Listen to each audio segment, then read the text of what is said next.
Capítulo 26.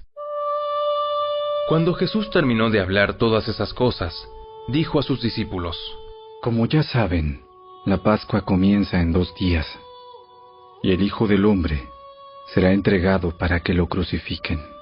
En ese mismo momento, los principales sacerdotes y los ancianos estaban reunidos en la residencia de Caifás, el sumo sacerdote, tramando cómo capturar a Jesús en secreto y matarlo.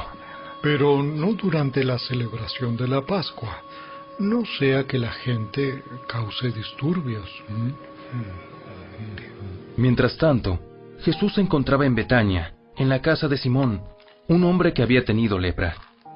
Mientras comía, entró una mujer con un hermoso frasco de alabastro que contenía un perfume costoso, y lo derramó sobre la cabeza de Jesús. Los discípulos se indignaron al ver esto. ¡Qué desperdicio! Podría haberse vendido a un alto precio y el dinero dado a los pobres. Jesús, consciente de esto, les respondió: ¿Por qué critican a esta mujer por hacer algo tan bueno conmigo? Siempre habrá pobres entre ustedes, pero a mí no siempre me tendrán. Ella ha derramado este perfume sobre mí, a fin de preparar mi cuerpo para el entierro. Les digo la verdad, en cualquier lugar del mundo donde se predique la buena noticia, se recordará y se hablará de lo que hizo esta mujer. Entonces Judas Iscariote, uno de los 12 discípulos, fue a ver a los principales sacerdotes y preguntó: ¿Cuánto me pagarán por traicionar a Jesús? Y ellos le dieron 30 piezas de plata. A partir de ese momento, Judas comenzó a buscar una oportunidad para traicionar a Jesús. El primer día del Festival de los Panes sin Levadura, los discípulos se acercaron a Jesús y le preguntaron: ¿Dónde quieres que te preparemos la cena de Pascua? Al entrar en la ciudad, verán a cierto hombre. Díganle: el maestro dice, mi tiempo ha llegado, y comeré la cena de Pascua con mis discípulos en tu casa. Entonces los discípulos hicieron como Jesús les dijo, y prepararon la cena de Pascua allí. Al anochecer, Jesús se sentó a la mesa con los 12. Mientras comían les dijo: Les digo la verdad, uno de ustedes me traicionará. Ellos, muy afligidos, le preguntaron uno por uno: ¿Seré yo, Señor? Uno de ustedes que acaba de comer de este plato conmigo me traicionará. Pues el Hijo del Hombre tiene que morir, tal como lo declararon las Escrituras hace mucho tiempo. Pero qué terrible será para el que lo traiciona. Para ese hombre sería mucho mejor no haber nacido. Judas, el que lo iba a traicionar, también preguntó: ¿Seré yo, Rabí? Y Jesús le dijo: Tú lo has dicho. Mientras comían, Jesús tomó un poco de pan y lo bendijo. Luego lo partió en trozos, lo dio a sus discípulos y dijo: Tómenlo y cómanlo, porque esto es mi cuerpo. Y tomó en sus manos una copa de vino, y dio gracias a Dios por ella. Se la dio a ellos y dijo: Cada uno de ustedes beba de la copa, porque esto es mi sangre, la cual confirma el pacto entre Dios y su pueblo. Es derramada como sacrificio para perdonar los pecados de muchos. Acuérdense de lo que les digo. No volveré a beber vino hasta el día en que lo beba nuevo con ustedes en el reino de mi Padre. Luego cantaron un himno y salieron al monte de los Olivos. En el camino, Jesús les dijo: Esta noche, todos ustedes me abandonarán, porque las Escrituras dicen: Dios golpeará al pastor y las ovejas del rebaño se dispersarán. Sin embargo, después de ser levantado de los muertos, iré delante de ustedes a Galilea y allí los veré. Pedro declaró: Aunque todos te abandonen, yo jamás te abandonaré. Te digo la verdad, Pedro. Esta misma noche, antes de que cante el gallo, negarás 3 veces que me conoces. ¡No! Aunque tenga que morir contigo, jamás te negaré. Y los demás discípulos juraron lo mismo. Entonces, Jesús fue con ellos al huerto de olivos, llamado Getsemaní, y dijo: Siéntense aquí, mientras voy allí para orar. Se llevó a Pedro y a los hijos de Zebedeo, Santiago y Juan, y comenzó a afligirse y angustiarse. Les dijo: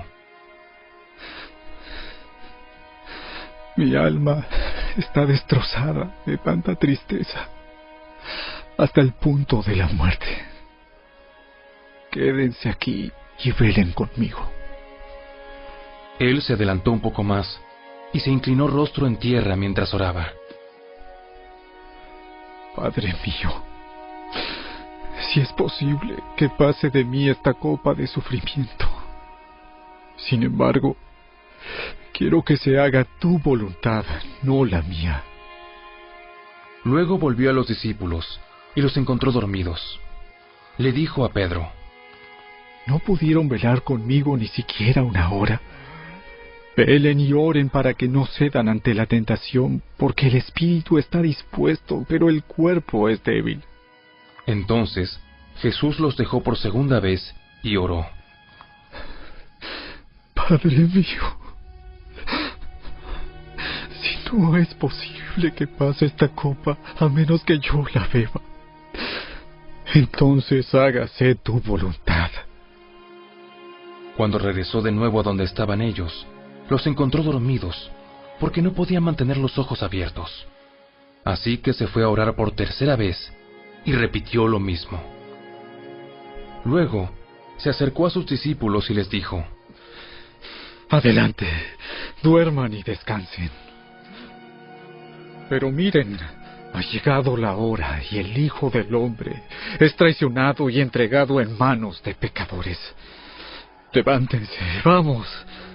Miren, el que me traiciona ya está aquí.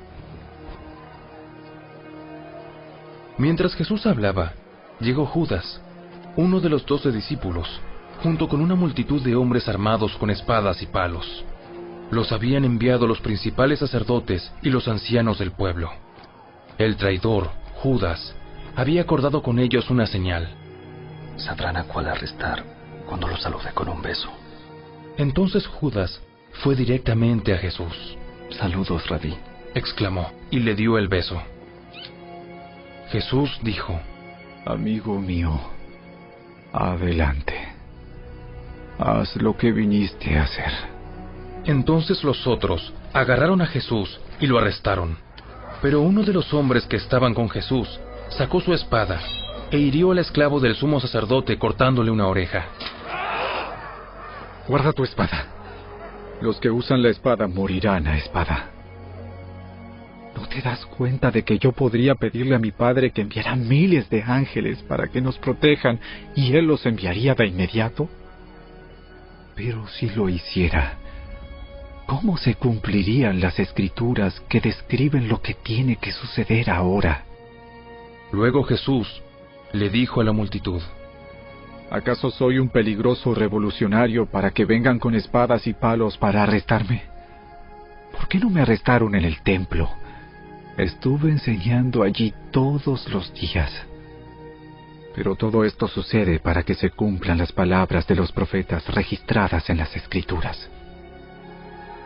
En ese momento, todos los discípulos lo abandonaron y huyeron. Luego la gente que había arrestado a Jesús lo llevó a la casa de Caifás, el sumo sacerdote, donde se habían reunido los maestros de la ley religiosa y los ancianos. Mientras tanto, Pedro lo siguió de lejos y llegó al patio del sumo sacerdote. Entró, se sentó con los guardias y esperó para ver cómo acabaría todo. Adentro, los principales sacerdotes y todo el concilio supremo intentaban encontrar testigos que mintieran acerca de Jesús para poder ejecutarlo. Sin embargo, aunque encontraron a muchos que accedieron a dar un falso testimonio, no pudieron usar el testimonio de ninguno. Finalmente, se presentaron 2 hombres y declararon: Este hombre dijo, puedo destruir el templo de Dios y reconstruirlo en 3 días. Entonces el sumo sacerdote se puso de pie y le dijo a Jesús: Bien, ¿no vas a responder a estos cargos? ¿Qué tienes que decir a tu favor? Pero Jesús guardó silencio. Entonces el sumo sacerdote le dijo: Te exijo, en el nombre del Dios viviente, que nos digas si eres el Mesías, el Hijo de Dios. Tú lo has dicho. Y en el futuro verán al Hijo del Hombre sentado en el lugar de poder, a la derecha de Dios, y viniendo en las nubes del cielo. Entonces el sumo sacerdote se rasgó las vestiduras en señal de horror y dijo: ¡Blasfemia! ¿Para qué necesitamos más testigos? Todos han oído la blasfemia que dijo. ¿Cuál es el veredicto? ¡Culpable! ¡Merece morir! Entonces comenzaron a escupirle en la cara a Jesús y a darle puñetazos. Algunos le daban bofetadas y se burlaban. ¡Profetízanos, Mesías! ¡Profetízanos! ¿Quién golpeó esta vez?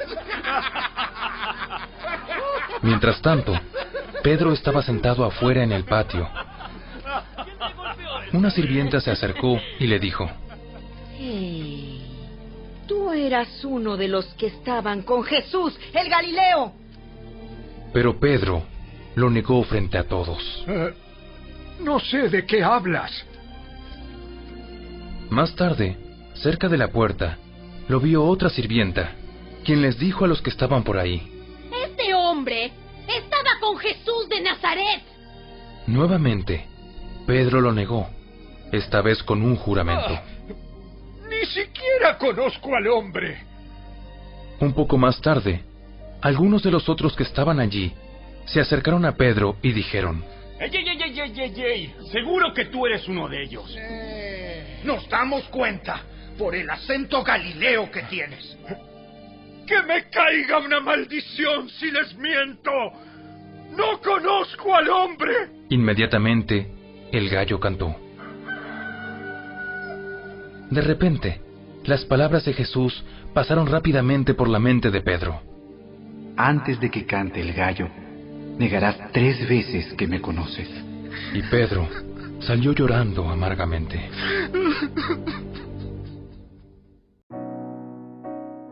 Audioescuelasabática.com. Lunes 24 de mayo, el sábado antes del Sinaí. Y él les dijo: Esto es lo que ha dicho Jehová. Mañana es el santo día de reposo, el reposo consagrado a Jehová. Lo que habéis de cocer, cocedlo hoy, y lo que habéis de cocinar, cocinadlo, y todo lo que os sobrare, guardadlo para mañana. Éxodo capítulo 16, verso 23. Observa lo que revela este relato. 1.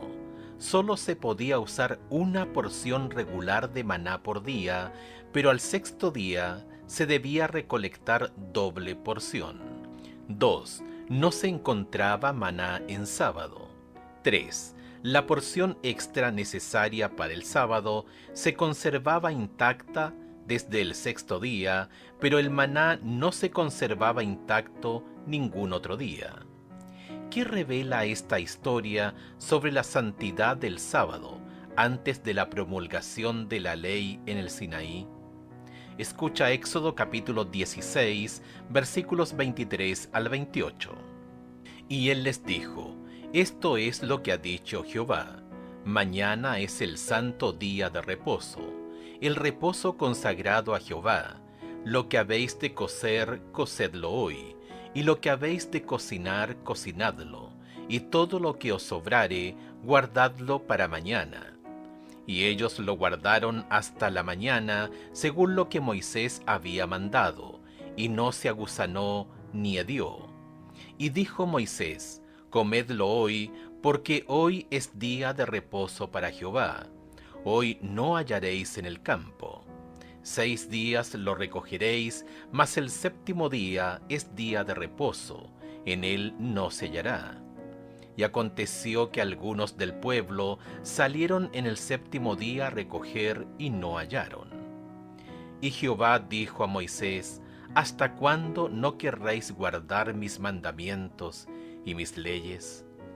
De hecho, la ecuación del sábado con el séptimo día, la declaración de que el Señor les dio a los israelitas el sábado y el registro de que el pueblo, por orden de Dios, descansó el séptimo día, inequívocamente todo apunta a la institución primigenia en la creación del sábado.